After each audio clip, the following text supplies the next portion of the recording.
The Painkiller Illrigger is an awesome melee-based attacker that can also imbue all your allies. It's incredible, so we're going to go over it level by level, combat tutorial, and all the items you could need.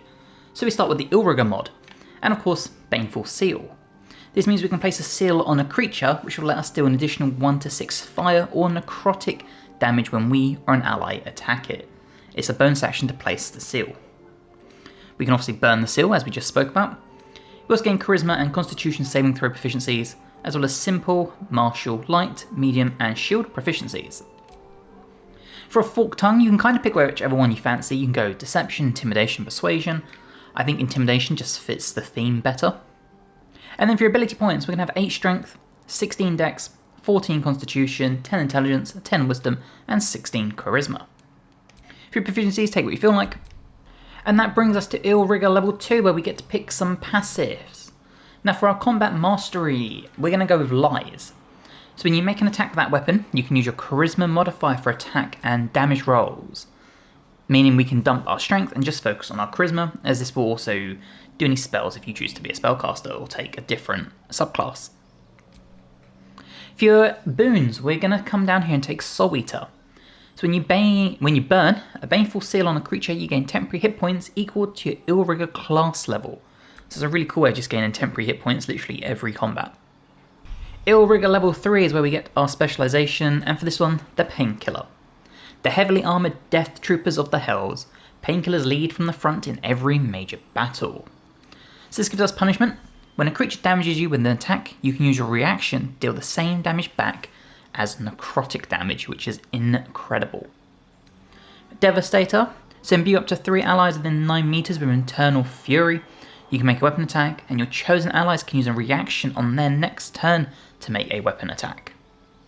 And Grand Strategist. Increase up to 3 allies' movement speed by 50%, and they don't provoke opportunity attacks. And you can see, Grand Strategist uses one of your Invoke the Hells charges.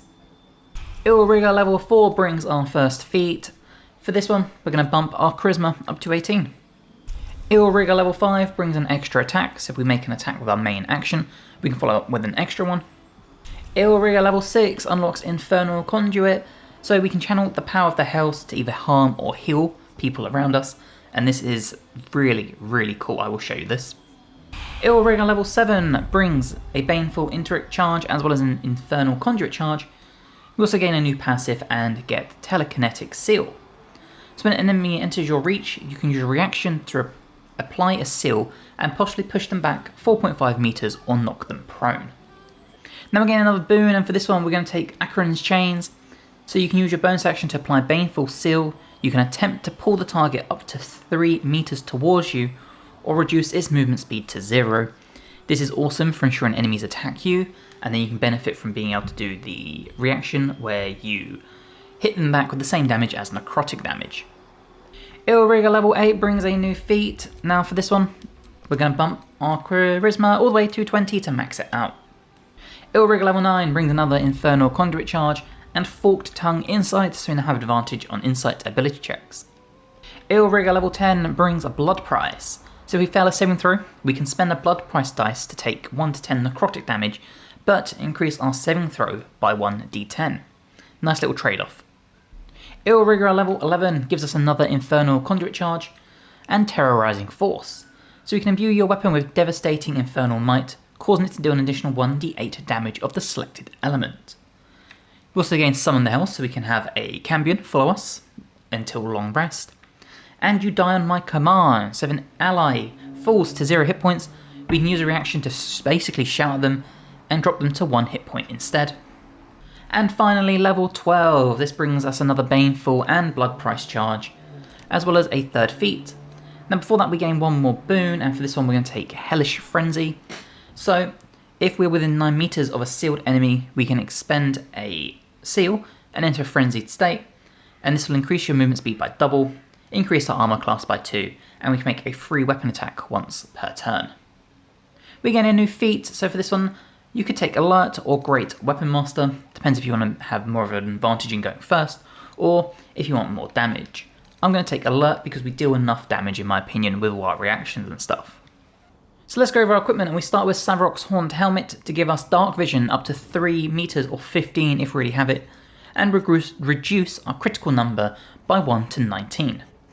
We cannot be frightened or afflicted with emotion altering conditions, and we gain a Constitution saving throws +1.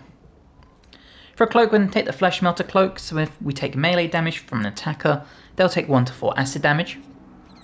We're going to take the Disintegrating Nightwalkers, so we cannot be enwebbed, entangled or ensnared or slip on ice or grease, and we gain Misty Step. For armour, we're going to take the Armour of Agility to get exotic materials, so we can add our full Dexterity modifier to our AC, bringing us to a 20. For gloves, we're going to take the Helldust Gloves, +1 bonus to spell attack rolls and spell save DC, and our weapon attacks will do an additional 1 to 6 fire damage. For rings, the Caustic Band for a solid 2 acid damage, the Shifting Corpus Ring for invisibility and blur, the Amulet of Baal, so on a hit, inflict bleeding upon targets that have maximum hit points, and then for a weapon, I like using the Halberd of Vigilance here, +1 bonus to initiative rolls and advantage on perception ability checks, and when you make an attack roll as a reaction, you make it with advantage. And you can see we are stacked with force, fire and acid damage. Now, we're about to leave camp, so if we come back to our weapon, you will see it is a 1d10 +1. Now what we need to do is we need to turn on our Combat Mastery Lies, so it uses our Charisma, and this lasts until long rest. And if we come back into here, you will see our Halberd is now a 1d10 +7. What we also need to do is we need to trigger, when I can see it, Temporizing Force. So we get to pick a element to deal extra damage off, so let's take Cold, so you can see the different damage types when we attack. And then finally we need to summon our Cambion, and now we're ready to find some combat and show the build off. Okay, you can see we're in the combat and we're top of the turn order, so let's start this off. First thing we're going to do, we're going to throw out a Baneful Seal on Skeeve here, just like that. And then from here, we are going to do Devastator. So we're going to imbue all our allies, so we'll do the Cambion, we'll do Shadowheart, and we'll do Jaheira. And this means they can use their reaction as an extra attack. Now you see that has used our turn unfortunately, but we have Devastator, so we can make an extra attack here. And there you go, a massive crit already, and we can actually burn the seal, so we'll burn it for some extra necrotic, and we've also applied bleed. So pretty big round from us. Now it's time for our Cambion, and the Cambion is really cool because it can come in here, we can swing at the spellcaster and take them out.